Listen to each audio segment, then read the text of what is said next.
కార్యక్రమానికి ముఖ్య అతిథులుగా municipal chairman doctor Ravula Uppalayya, municipal councillor Majeed, మాజీ కౌన్సిలర్ పూదరి ప్రభాకర్ హాజరయ్యారు. ఈ సందర్భంగా ఐలమ్మ చిత్రపటానికి పూలమాలలు వేసి నివాళులర్పించారు. మహిళా రజకులతో కలిసి కేక్ కట్ చేశారు. ఈ సందర్భంగా ఉప్పలయ్య మాట్లాడుతూ తెలంగాణ సాయుధ పోరాటంలో విరుచితంగా పోరాడిన ధీర వనిత అని కొనియాడారు. సమాజ అభివృద్ధిలో మహిళల పాత్ర ఎంతో అభినందనీయమని అన్నారు. ఈ కార్యక్రమంలో రజక సంఘం అధ్యక్షుడు ఆర్పల్లి శ్రీనివాస్, నాయకులు పొషం రమేష్, నస్పూరు పొషం తదితరులు పాల్గొన్నారు.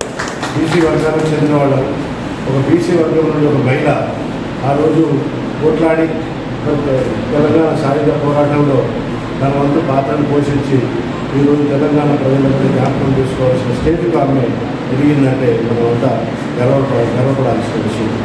మీరు చూస్తుంటారు చరిత్రలో కూడా భారతదేశాన్ని ఇంగ్లీష్ వాళ్ళు పాలించినప్పుడు ఉత్తరప్రదేశ్లో ఝాన్సీ రాణి ఏ విధంగా కొట్లాడి ప్రతిఘటించి ఆంగ్లేయులకు వ్యతిరేకంగా పోరాడిన ఒక వీరవనిత ఆమె ఇప్పటికీ చరిత్ర కూడా జ్ఞాపకం ఉంచుకోవాలి.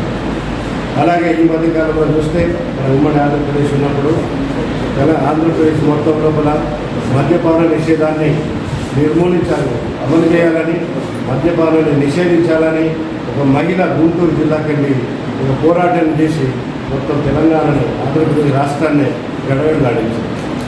ఆమె చేసిన ఆ కృషికి గుర్తించి ఆనాడు ముఖ్యమంత్రి యనమల తారక రామారావు గారు మన మద్యపాన నిషేధాన్ని మనం ఆంధ్రప్రదేశ్లో చేశారు.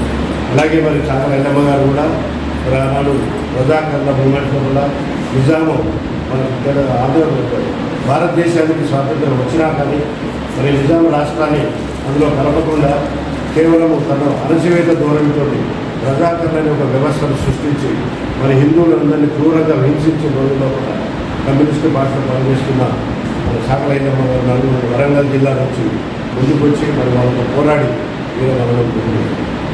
అంటే మహిళా శక్తి ఎంత గొప్పదని చెప్పడానికి నేను ఉదాహరణ చెప్తున్నాను. మా చెల్లెలు మీరు కూడా మరి మంచిగా ఒక మంచి వాతావరణం తీసుకురావాలి, మహిళలు ముందుకు తీసుకురావాలి. మహిళలు పురుషులతో సమానంగా ఈరోజు ప్రపంచవ్యాప్తంగా పర్యస్థాపన ముందుకు వస్తున్నారు. కాబట్టి మా చెల్లెలందరూ ఎవరైతే మీరు కూడా శాఖలైనమ్మను స్ఫూర్తిగా తీసుకొని మీరు కూడా ప్రతి పనిలో ఉద్యమం చేయడమే కాదు, ఎడ్యుకేషన్ చేయడం కాదు, కొట్లాడే కాదు, మీ ఇంటి వ్యవస్థలో కూడా మీ పిల్లల్ని బాగు చేయడానికి కూడా మీ పాత్ర ఉంటుంది. మీ భర్తను మీ చుట్టాలను పక్కన వాళ్ళను కూడా బాగు చేయడానికి మీ పాత్ర ఉంటుంది. బీసీల ఐక్యత వరకు మనం అందరం పాల్గొనాలి.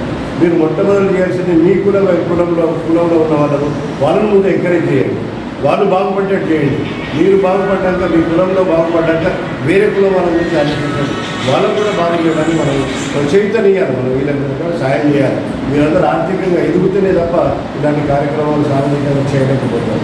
కాబట్టి మీ అందరి దృష్టి కేవలం రజక వృత్తి కాక శాఖల వృత్తి మాత్రమే కాకుండా సమాజంలో వ్యాపార రంగంలో కూడా రండి. రియల్ ఎస్టేట్ వ్యాపారం భూమి ఉంటుంది. ఎంతమంది రియల్ ఎస్టేట్ వ్యాపారం చేస్తున్నారు చెప్పండి తమ్ముళ్ళు?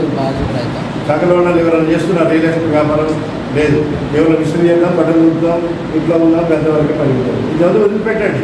ఇది ఒక పాత్ర ఉంచుకొని మిగతా కార్యక్రమాల్లో కూడా మీరు వస్తే తప్పకుండా మీరు కూడా వేరే కులాలతో కానీ వేరే మతాలతో కానీ మనం పోటీ పడే అవకాశం ఉంటుంది. కాబట్టి మీరందరూ ఆర్థికంగా ఎదగడానికి ప్రయత్నం చేయండి.